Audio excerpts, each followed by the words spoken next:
Hello friends, स्वागत है हमारे इस यूट्यूब चैनल में। आज मैं आप सबके सामने एक असली रियल कहानी लेकर आई हूँ, जो कि कहानी का नाम है और प्यार हो गया। तो दोस्तों, आइए कहानी जानते हैं।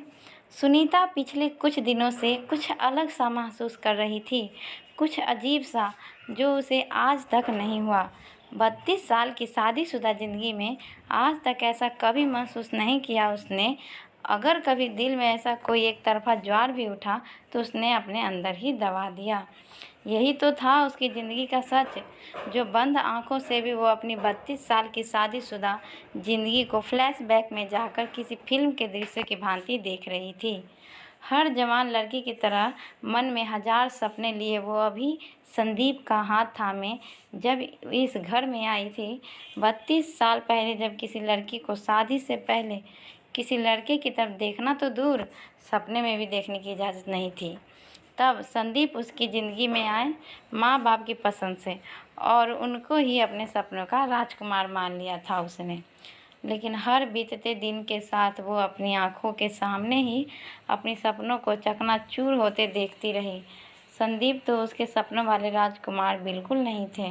वो एक आदर्श बेटा थे, पति भी थे और अपने बच्चों के आदर्श पापा भी थे। लेकिन वो कभी सुनीता के दोस्त नहीं बन पाए, ना ही कभी प्रेमी बने जिसके से उनके सपने को देख सकें। 32 सालों में वो कभी 32 मिनट भी एक साथ नहीं बिता पाए थे, क्योंकि संदीप तो हमेशा अपने बिजनेस और अपने यार दोस्तों में ही दुनिया में मग्न रहते थे। उनकी पत्नी सिर्फ पत्नी थी, जिसकी भावनाओं से उन्हें कोई सरोकार नहीं था। सुनीता उनके मुंह से प्यार की या तारीफ के दो बोल सुनने के लिए तरस जाती थी।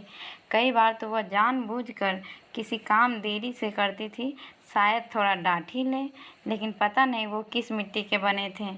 और आज जब लॉकडाउन को 45 दिन हो चुके थे, दिन रात दोनों साथ रह रहे थे, तभी बच्चों जो अब साथ नहीं थे, 32 साल में जिन्होंने 32 मिनट भी एक साथ नहीं बिताए, वो इतने दिन से दिन रात एक साथ बिता रहे थे।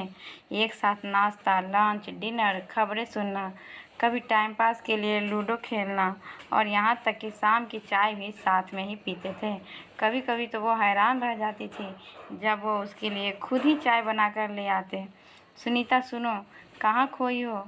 कब से आवाज़ लगा रहा हूँ, आ जाओ, देखो चाय ही बन गई है। सुनीता आवाज़ सुनकर एकदम से उठकर कमरे में बाहर जाती है तो देखती है कि संदीप चाय के साथ उसकी राह देख रहे हैं। आ जाओ, बैठो, गर्म गर्म चाय पियो, मुझे तुमसे कुछ बात भी करनी है। तभी सुनीता, सुनो जी, मुझे भी कुछ आपसे बात करनी है। अच्छा, पहले तुम ही बताओ। लेकिन नहीं, सुनीता बोलती है, पहले आप बताइए, क्या कहना चाहते हैं? तभी संदीप बोले, सुनीता, 32 साल में हम एक दूसरे को कभी समझ ही नहीं पाए, या शायद समझने की कोशिश ही नहीं कर पाए। लेकिन इन 45 दिनों के साथ ने मुझे यह एहसास करवा दिया कि मैं तुम्हारे बिना बिल्कुल भी जीरो हूँ। तुम्हारा आसपास होना ही मुझे पूर्ण कर देता है। तुम हो तो मैं हूँ, तुम नहीं तो मैं कुछ भी नहीं। अब जाके एहसास हुआ कि इस रिश्ते की अहमियत क्या होती है। क्या तुम मुझे माफ़ कर सकोगी? शायद ये कहने में मैंने बहुत देर कर दी, लेकिन सच में सुनीता, मुझे अब तुमसे प्यार हो गया है। संदीप की बातें सुनकर सुनीता की तो जैसे बोलती ही बंद हो गई थी।